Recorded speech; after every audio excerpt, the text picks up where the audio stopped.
So first of all, I'd like to thank God for this moment.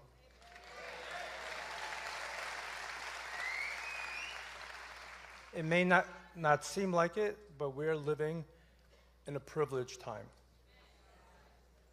It's not easy, but we are in the process of a transition from a world of darkness to a world of truth.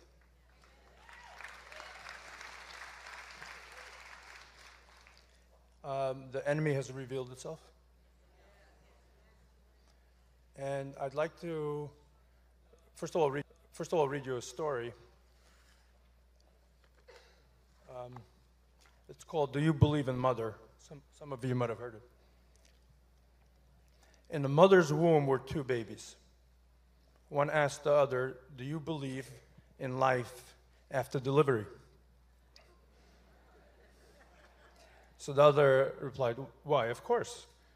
There must be something after delivery. Maybe we are here to prepare ourselves for what will be later." "Nonsense," said the first. "There is no life after delivery. What kind of life would it be?" The second said, "I don't know, but there will be more light than here. Maybe we will walk with our legs and eat with our mouths. Maybe we will have other senses that we can't understand now." The first replied, "This is absurd. Walking is impossible, and eating with our mouths, ridiculous. The umbilical cord supplies nutrition and everything we need, but the umbilical cord is so short, life after delivery is to be logically excluded." The second insisted, "Well, I think there is something, and maybe it's different than it is here. Maybe we won't need this physical cord anymore." The first replied, "Nonsense. And moreover, if there is life, then why has no one ever come back from there?" Delivery is the end of life, and in the after delivery state, there is nothing but darkness, silence, and oblivion. It takes us nowhere. "Well, I don't know," said the second, "but certainly we will meet Mother, and she will take care of us." The first replied, "Mother? You actually believe in Mother? That's laughable. If Mother exists, then where is she now?" The second said, "She's all around us. We are surrounded by her. We are of her. It is in her that we live. Without her, this world would not and could not exist." To which the second replied, said the first, "Well, I don't see her, so it is only logical that she doesn't exist." To which the second replied, "Sometimes when you're in silence and you focus and you really listen, you can perceive her presence and you can hear her loving voice calling down from above." This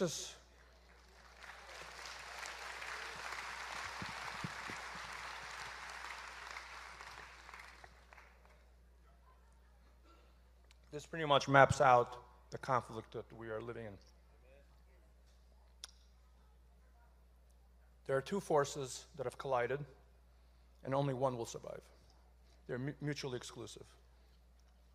One force believes that we're made in God's image. Our lives have sanctity. It's God's department how many of us live on the planet, how long we live, who's free. And there's a second theology or philosophy, you can call it, where we evolved from nothing or from monkeys, or there's no divine aspect to life. And it's the survival of the fittest. Whoever is strongest or smartest is elevated to a higher stature, and that gives them the right to dominate and decide who should be free and how many of us should live on the planet. That's exactly what the enemy is doing. Let's define the enemy. They don't believe in God, and if they worship, it's not God. They may worship something else. They don't believe in an afterlife. And they believe that human consciousness disappears when you die. So the one thing that this enemy doesn't want to do is die, because of what happens to their consciousness. And so these are the words of Klaus Schwab and his advisors, someone named Yuval Noah Harari, which we'll talk about, and Bill Gates and all these degenerates.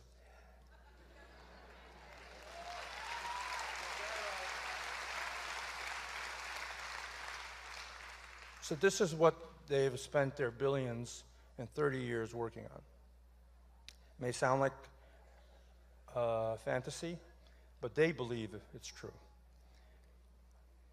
They are trying to create a new type of, let's call it platform, made up of organic and inorganic matter, a new life form, that has infused into it artificial intelligence, and they believe they can download their consciousness into this new humanoid form. Because they have a problem. This physical body we live on begins to break down at some point, right? We all end up in the same place.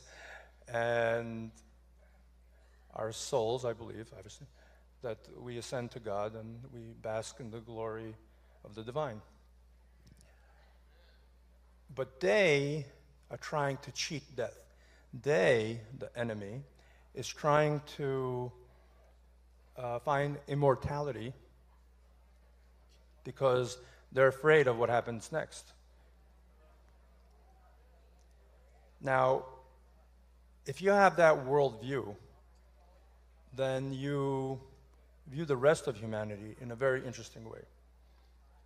Most of us are useless. If you listen to them, not to me.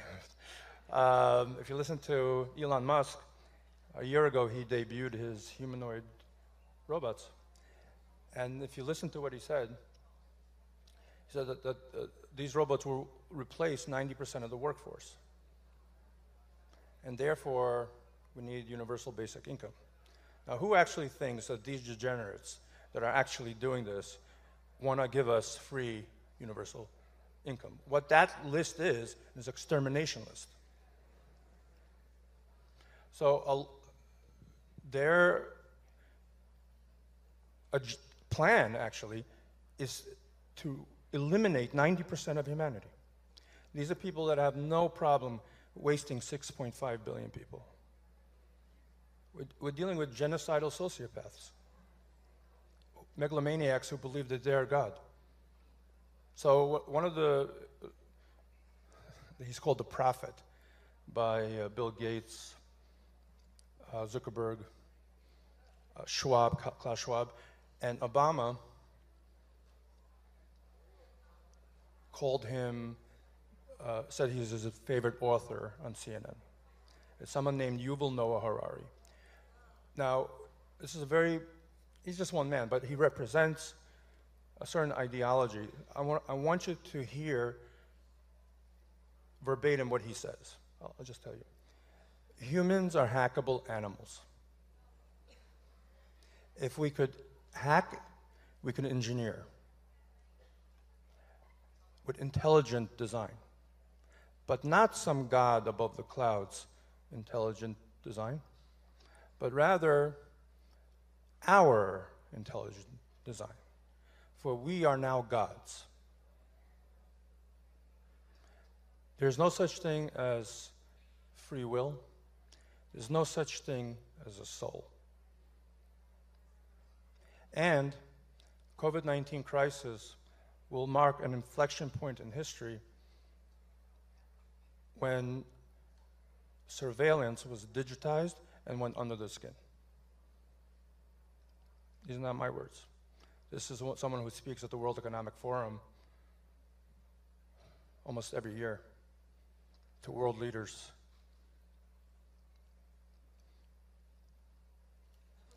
So, how did we get to this point? I may say something that you may not like, but it's our fault. Society, humanity as a whole, has created a godless vacuum.